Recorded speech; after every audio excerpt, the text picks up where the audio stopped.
Hello, this is Robert Landau, Live Life Well TV host, and this is an episode of Crazy Fun Facts unlike any other episode of Crazy Fun Facts. I might even venture to say that this episode is unlike any other episode of any other show on Live Life Well TV. Now, why would I make such a bold claim? Because of the topic matter of this episode, which happens to be the luckiest people in history. And you will not believe how lucky these people were. To find out how and why, stay tuned.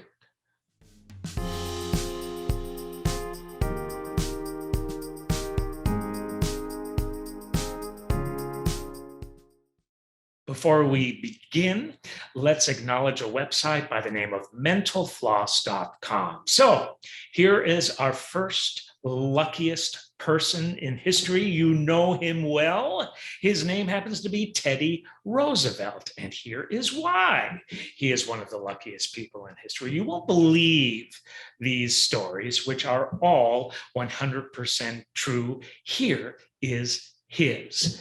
Former US President Teddy Roosevelt had a bit of a reputation for being a stubborn fighter, which might have some weight considering he survived an up-close assassination attempt and lived to tell the tale, or rather continued on with his day.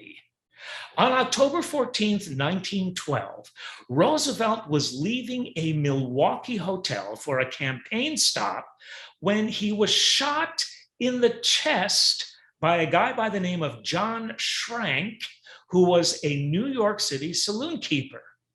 Schrank's bullet was lodged in Roosevelt's rib, but it had been slowed by the 50-page speech and eyeglass case tucked in Roosevelt's coat pocket.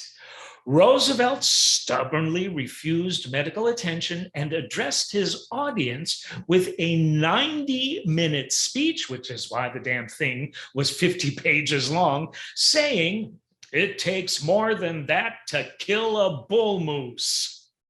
There you go. Let's move on to a lady by the name of Vesna Velovic. Suburban flight attendant Vesna Velovic was incorrectly scheduled to work on a flight on January 26, 1972. Mistaken for another co-worker by the name of Vesna, Velovic went to work greeting passengers on board a flight from Copenhagen back to Yugoslavia, but within an hour, she laid amongst aircraft wreckage in Czechoslovakia, the sole survivor of a plane explosion that killed 27 people. In the crash landing, Velovic allegedly fell 33,300 feet, trapped inside the plane's fuselage. While she was initially paralyzed and sustained a variety of broken bones and fractures, she spent 16 months in the hospital after the incident. Velovic fully recovered without any memory of the accident.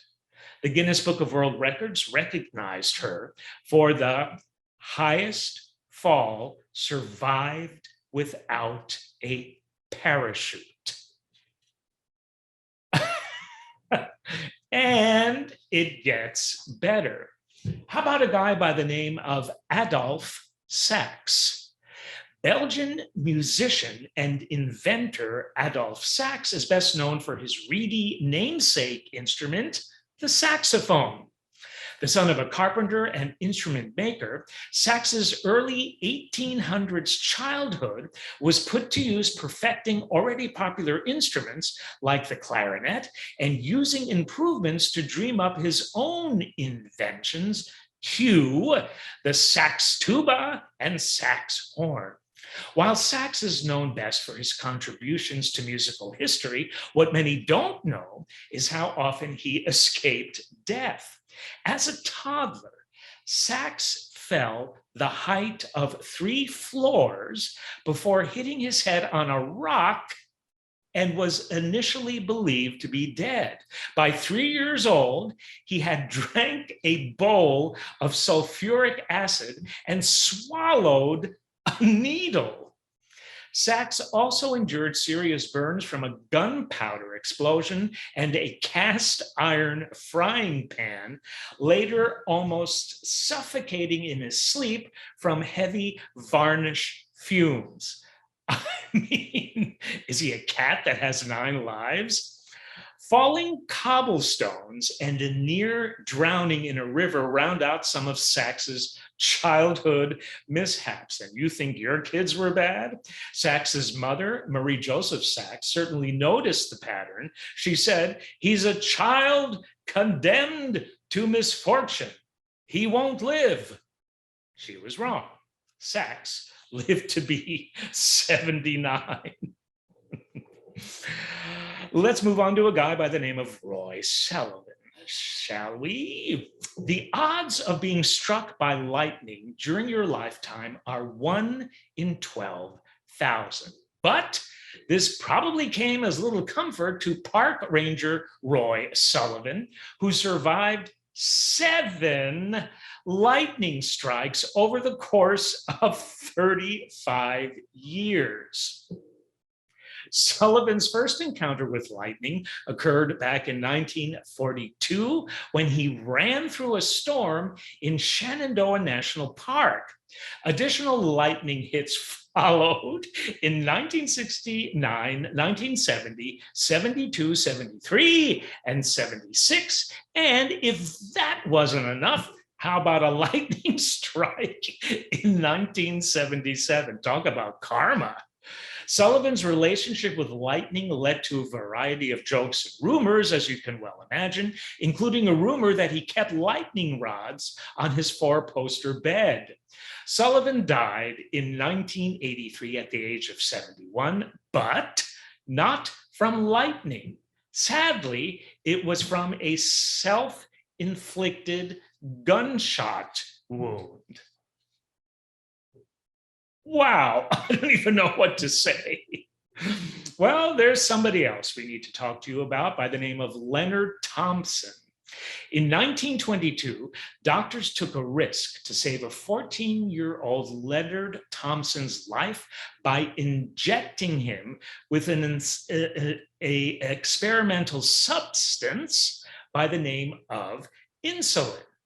The young diabetic only weighed 65 pounds due to a starvation diet, the only treatment for diabetes at the time, and he was falling in and out of a coma.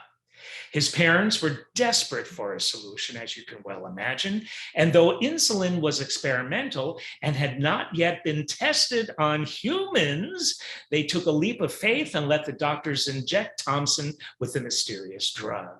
The first round of injections caused an allergic reaction in the boy, but after 12 days of tinkering, a pure insulin was extracted.